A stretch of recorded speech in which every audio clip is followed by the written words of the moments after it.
سنن ابی داؤد کے اندر، سنن ابن ماجہ کے اندر حدیث موجود ہے، ایک صحابی نے آ کے نبی علیہ السلام کو سجدہ کیا، آپ نے فرمایا سر اٹھا، یہ کیا کر رہے ہیں؟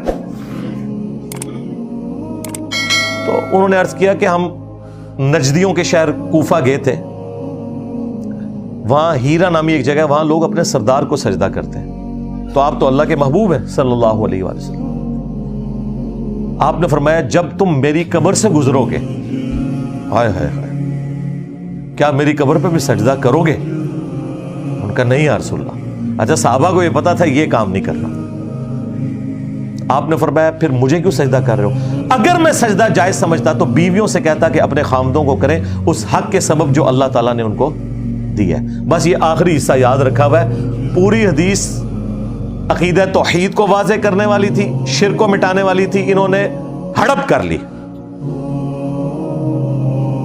تو دیکھ لو پھر اللہ نے تمہارے اوپر کتنی بڑی بلا چھوڑ دی۔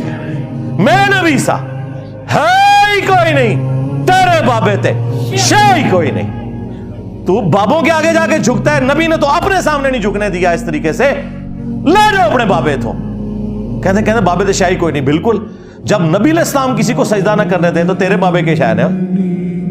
میں اسی لیے تو تڑپ کے کہتا ہوں کہ مرنے سے پہلے اے مسلمان کر لے اس پہ غور، کتابوں کا خدا اور ہے، ان بابوں کا خدا اور